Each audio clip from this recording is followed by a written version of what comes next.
오늘 말씀의 제목은 질문 없는 계시입니다.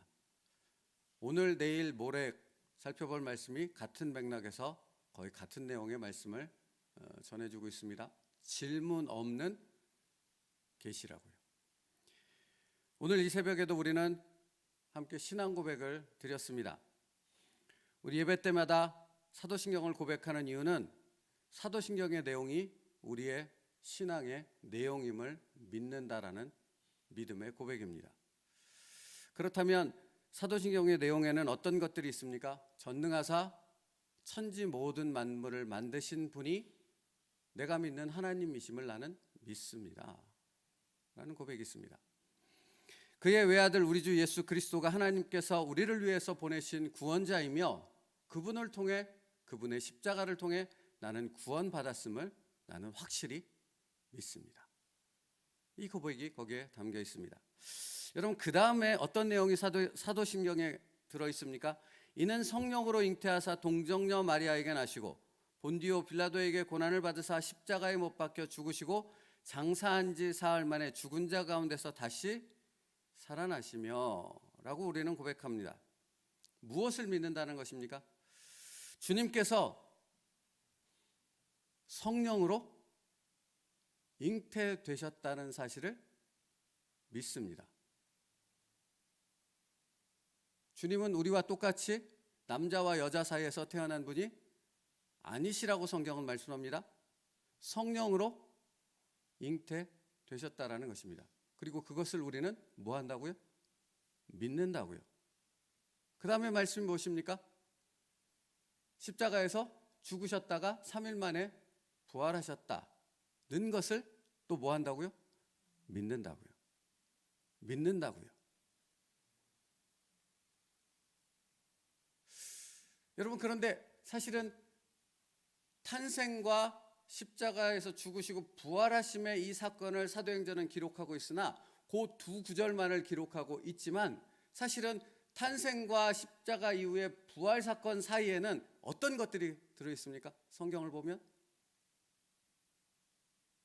물을 포도주로 바꾼 사건, 오병이어를 일으킨 사건, 모든 병자들과 귀신 들린 자들을 다 고치신 사건, 바다 위를 걸으신 사건, 폭풍과 풍랑을 잔잔케 하신 그 수많은 모든 사건들이 다 어디에 기록되어 있습니까? 탄생과 부활 사이에 들어있습니다. 그렇지요? 그러면 사도신경을 믿는다라는 것은 그 모든 내용들을 우리가 다 어떻게 한다고요? 믿는다라는 고백입니다. 그게 사도신경이에요, 여러분. 그러니까 단순히 사도신경은 무슨 주문처럼 외워지는 것이 아니라 거기에 들어있는 지금 말씀드린 이 모든 내용을 나는 내 생명처럼 믿고 신뢰합니다 라는 의미를 담고 있다고요. 그게 사도신경이라고요. 여러분, 그렇다면 그것을 믿는다라는 것은 또 어떤 의미를 담고 있는 것 같습니까? 그 모든 것을 믿어요. 탄생부터 부활의 그 모든 성경에 기록되어진 내용, 예수 그리스도의 그 모든 것을 내가 믿습니다. 어제 전 목사님도 말씀하셨지만 요한복음 17장 3절에 영생은 곧 하나님과 하나님이 보내신 그분을 우리가 아는 것이라고 얘기하잖아요. 그것은 지금 같은 것을 얘기하는 것이거든요. 그러니까 그것을 믿는다는 것은 무엇을 의미해요? 이제부터는 내가 살아가는 모든 삶이 내가 믿는 그 하나님 아버지의 뜻대로 살겠습니다라는 신앙 고백이 거기에 같이 들어있다는 것입니다. 그게 우리예요. 그게 그리스도인이에요. 우리가 신앙 고백을 하는 이유는 바로 거기에 있는 것입니다. 이제는 내 뜻과 내 계획대로 사는 것이 아니라 내가 믿는 그 신앙의 그 하나님, 그 예수 그리스도의 뜻을 내가 내 뜻으로 받고, 그러기 위해서는 반드시 무엇이 필요합니까? 내가 원래 가지고 있었던, 내가 살았던 삶의 방식 속에서 늘 그렇게 살았던 내 뜻을 내려놓고 그 하나님의 뜻을 받아서 그것이 내 뜻으로 믿고 그대로 순종하며 살겠습니다 라는 고백이라고요. 그게 우리가 드리는 사도신경의 신앙 고백에 담겨있는 의미라는 것입니다. 그렇다면 여러분, 왜 제가 이것을 말씀드린 줄 아세요? 그것을 제가 지금 말씀드린 사도신경의 고백 가운데 담겨있는 그 진정한 의미가 무엇인가를 우리가 알 때 오늘 주신 말씀이 그렇게 어려운 말씀으로 느껴지지 않는 거예요. 질문 없는 계시래요. 왜 그 제목이 붙었습니까? 그날에는 너희가 아무것도 내게 묻지 아니하리라 그럽니다. 아무것도 안 묻는데요, 물을 이유가 없다라는 의미입니다. 왜 물을 이유가 없습니까? 지금 말씀드렸잖아요. 하나님 아버지의 뜻이 내 뜻이고, 그래서 내 뜻을 내려놓고 아버지의 뜻을 내 뜻으로 받아들이기에 나와 아버지가 주님의 말씀처럼 하나가 되는 거거든요. 그럼 더 이상 물을 이유가 없지요. 아버지의 뜻이 내 뜻이 되니까요. 묵상하다 보니까 이런 생각이 났어요. 부모님의 말씀을 잘 듣는 아이가 있습니다. 기계처럼 듣는 게 아니라 부모님의 그 마음을 진정으로 이해하고 그런 성숙된 아이가 있지 않습니까? 종종 그 아이는 무엇을 구해도 그 부모가 그 아이의 그 요구를 다 들어주죠. 왜 그렇습니까? 여러분의 자녀가 그렇다라고 믿음으로 고백하면서 한번 들어보죠. 여러분의 자녀가 그렇게 될 줄로 믿습니다. 여러분, 그러니까 부모의 마음을 아는 자녀가 무엇을 구하면 그걸 다 들어줄 수밖에 없죠. 왜? 내 뜻과 자녀가 요구하는 것이 같으니까요. 그러니까 오늘 말씀이 난해한 얘기가 아닌 거예요. 그날에는 너희가 아무것도 내게 묻지 아니라 아버지의 뜻을 내 뜻으로 받는 그 신앙 고백으로 살기에 아버지의 뜻을 내 뜻으로 받는데 더 이상 물을 이유가 없다라는 것이고, 그 다음에 뭐라고 말씀하세요? 이건 내일 볼 말씀이기도 하지만 내가 진실로 너희에게 이르노니 너희가 무엇이든지 아버지께 구하는 것을 내 이름으로 뭐 하시리라? 이건 놀라운 말씀 아닙니까? 그렇죠. 이건 놀라운 말씀이에요. 내가 예수 그리스도의 이름으로 하나님 아버지께 무엇이든지 구하든지 그것을 다 아버지께서 너희에게 응답하시리라 라고 말씀하잖아요. 이 말씀은 예수 그리스도의 말씀이에요. 이 말씀대로 반드시 우리에게 이루어질 줄 믿습니다. 그런데 여러분, 이 말씀은 분명히 지금 제가 사도신경을 통해 얘기했던 이 내용을 분명히 알 때 이 말씀의 의미를 우리는 알 수 있어요. 그러니까 우리가 예수 이름으로 구할 때 누구의 뜻을 구하는 거예요? 내 뜻을 구하는 거예요?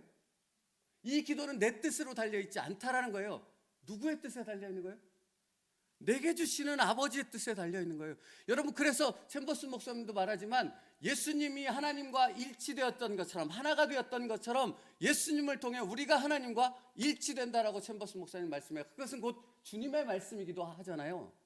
그 일치된다는 의미가 무엇입니까? 아버지의 뜻을 내 뜻으로 받기에 내가 아버지와 일치되어지는 것이고, 그러므로 내가 예수 그리스도의 이름으로, 말이 빨라집니다. 죄송합니다. 예수 그리스도의 이름으로 구하는 것은 내가 원하는 육신적인 그 기도의 내용을 구한다는 것이 아니지요. 예수의 이름으로 구하기에 합당한 하나님 아버지의 뜻을 우리가 날마다 구하는 사람으로 바뀌어진다는 의미입니다. 그러면 내가 구하는 그 모든 것을 아버지는 어떻게 하세요? 다 응답하신다는 것입니다. 거기에 오늘 말씀에 핵심이 있는 것입니다. 그러므로 여러분, 이것을 알지 못하면, 아니 주님께서 주님의 이름으로 구하는 모든 것을 주신다면서요, 왜 안 주세요? 라고 불평하고 원망하며 하나님 버리고 떠나가는 일이 있을 수 있습니까? 있을 수 없는 거죠. 이것을 모르면 그렇게 되는 거죠. 이것을 모르면 날마다 예배드리면서 인상만 쓰는 거예요. 말씀을 전해도 아멘이 될 수가 없는 거예요. 왜? 아니, 내 뜻대로 하나도 구해주지 않으면서 도대체 저게 무슨 은혜이고 저게 무슨 축복이고 뭘 믿으라는 거야? 이런 불평만 계속 나오는 거죠. 그렇죠? 그 믿음의 수준이 그 정도밖에 되지 않으면 이 말씀이 무엇을 말씀하는지 도대체 알 수가 없기 때문에 늘 그렇게 이스라엘 백성들처럼 불평과 원망 가운데 예배를 드리면서도 전혀 기쁨이 없는 그런 모습밖에는 될 수 없으나, 그러나 제가 말씀드린 사도신경을 고백하는 그 이유와 목적이 무엇인가를 분명히 알고 아버지의 뜻을 내 뜻으로 받는 사람이 되어진다면 예배드리는 모든 시간, 내 삶이 정말로 힘들고 어려운 내가 원하지 않는 삶의 시간들이 계속될지라도 예배드리는 그 시간 안에서 내가 하나님을 바라보는 기도하는 그 시간 안에서 모든 것이 아멘이요, 모든 것이 기쁨과 감사의 고백으로 이어지는 그러한 진정한 믿음의 사람 될 줄 믿습니다. 오늘 우리에게 이 말씀을 주시는 것은 내가 그 사람이 되어야 한다는 것입니다. 당장은 내 뜻대로 되지 않아요. 그렇지요? 그러나 당장은 내 뜻대로 되지 않는 그 시간의 모든 과정들은 누가 주장하고 계시냐고요? 천지 만물을 창조하시고 다스리시는 왕이신 그 하나님의 주권 아래 그 모든 것이 있음을 믿습니다. 그러니까 당장 내 뜻으로 안 된다 할지라도 그것이 불평과 원망의 이유가 되지 않아요. 왜? 하나님은 나를 위해 예수님을 십자가에 죽이셨던 것처럼 그것과 함께 모든 것을 내게 주실 나를 사랑하시는 아버지이시기 때문입니다. 그러므로 불평할 이유가 없죠. 오히려 기대와 소망이 있는 거죠. 무엇을? 이 어려운 이 험난한 과정을 통해 하나님께서 내게 어떤 은혜와 복을 주실지를 기대하는 믿음의 사람이 될 수 있는 거지요. 그래서 질문할 이유가 없다라는 것입니다. 그러니까 아버지의 뜻을 내 뜻으로 받는 사람이 되어져야 한다라는 것입니다. 사실은 성경에 나오는 믿음의 모든 사람이 다 그런 삶을 살지 않았겠습니까? 여러분, 우리가 종종 삭개오를 얘기하지만 삭개오는 주님을 믿고 난 후에 이렇게 고백합니다. 내가 토색한 일이 있다면 그 토색한 사람에게 4배로 갚겠습니다. 내 재산의 모든 것을, 절반이라도 모든 것을 다 떼어서라도 다 모든 것을 다 갚아서 그것을 해결하겠습니다라고 믿음으로 고백하지 않습니까? 여러분 생각해 보세요. 삭개오가 아무리 많은 돈을 가졌더라도 모든 것을 다 나눠주면 삭개오에게 돈이 남겠습니까? 이런 생각을 하는 사람도 있어요. 그저 충분히 생각할 만한 것 아닙니까? 그러면 모든 재산을 다 써버리면 그 사람은 도대체 어떻게 살죠? 어떻게 삽니까? 하나님께서 들풀을 보라잖아요. 하늘에 나는 새를 보라잖아요. 하나님의 뜻이 아니시라면 저 새 하나도 떨어짐이 없다고 말씀하시잖아요. 그러므로 너희는 무엇을 먹을까? 무엇을 입을까? 염려하지 말라라고 말씀하지 않습니까? 그러니까 다 그건 부질없는 생각. 삭개오가 무엇을 먹을까를 근심했겠습니까? 걱정했겠습니까? 아니요. 말씀에 순종하는 사람은 그 다음을 걱정하지 않습니다. 누가 책임지시니까요? 하나님 아버지가 책임지시니까요. 아버지의 뜻을 여기에 이 중심에 모셔드리고 살고 있기 때문인 것입니다. 사랑하는 성도 여러분, 이 진실된 믿음 안에서 사는 여러분 될 수 있기를 축복합니다. 이게 복이에요. 이게 능력이에요. 이거만한 기쁨이 없는 것이에요. 똑같이 예배를 드려도 은혜를 받지 않는 이유가 바로 여기에 있습니다. 이 믿음이 없으면 예배는 드리지만, 믿는다고는 하지만, 교회는 다닌다고 하지만 늘 뭐가 떠나지 않아요? 세상에 대한 염려와 걱정이 떠나지 않아요. 그러니 도대체 그리스도인이 누릴 수 있는 예수 그리스도 안에서의 진정한 기쁨이 그에게는 찾을 수 없는 것입니다. 그러니까 너무 안타까워요. 사실은 상담을 하러 오세요. 그리고 자기 자신의 얘기만 하다 가세요. 그러면 도대체 왜 상담하러 오신 것입니까? 그렇지요. 적어도 상담을 한다는 것은 자기의 뜻을 내려놓고 누구의 뜻을 받기 위한 거예요? 여러분이 예배를 드린다는 것은, 기도를 한다는 것은 자기의 뜻을 내려놓고 누구의 뜻을 받는 거예요? 아버지의 뜻. 그게 기도예요. 그게 예배예요. 그래서 샘보스 목사님은 그날이라는 부분을 얘기하면 이렇게 시작하는 것 아닙니까? 그날은 언제입니까? 승천하신 주님께서 당신을 하나님과 하나 되게 하실 때는 아닙니까? 그날에 당신은 예수님처럼 아버지와 하나가 될 것입니다. 하나됨이에요. 그 하나됨은 우리의 신앙 고백 안에 담겨 있는 것처럼 예수 그리스도의 그 모든 것을 우리가 믿음으로 받고 그 말씀 안에서 살아갈 때 하나님의 뜻이 내 뜻이 됨을 통해 하나님과 내가 하나 된다는 의미를 담고 있는 것입니다. 그러면 그 다음은 성령께서 우리의 삶의 모든 것을 주장하실 줄 믿습니다.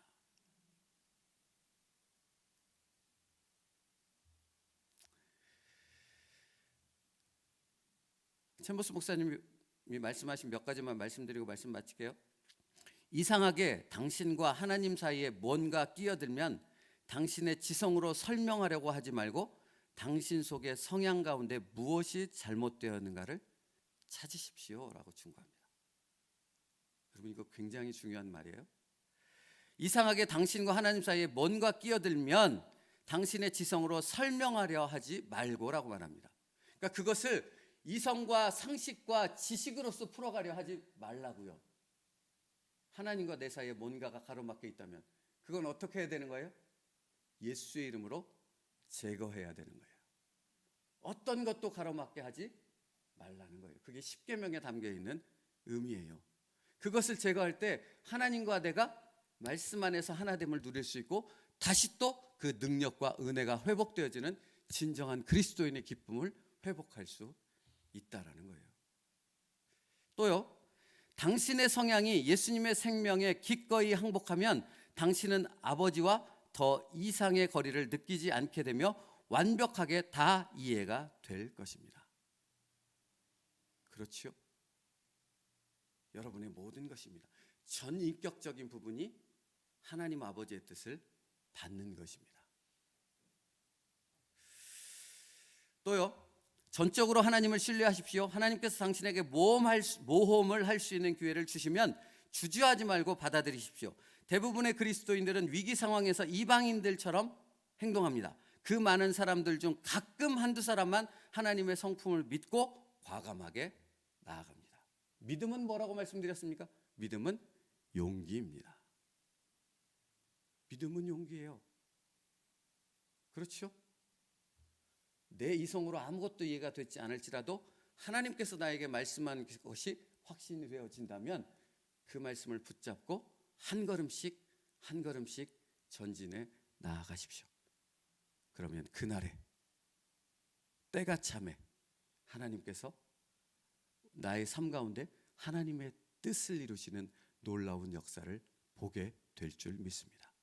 여러분, 이거에 대한 의심이 생기시거들랑 다른 거 보지 마십시오. 예수 그리스도의 십자가를 보십시오. 예수 그리스도의 십자가는 하나님이 정하신 그때 정확히 그 십자가에서 구원을 이루셨습니다. 그렇죠? 때가 참에 그 하나님의 때는 나의 인생 속에서도 정확하게 이루어질 줄 믿습니다.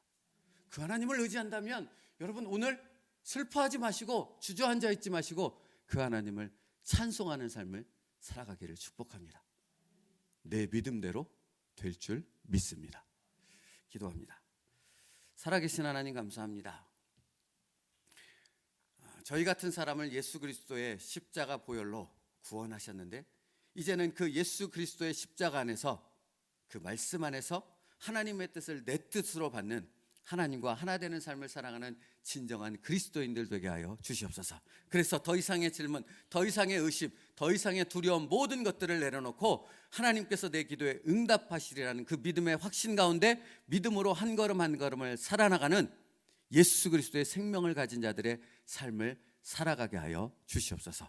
예수님의 이름으로 기도 올리옵나이다.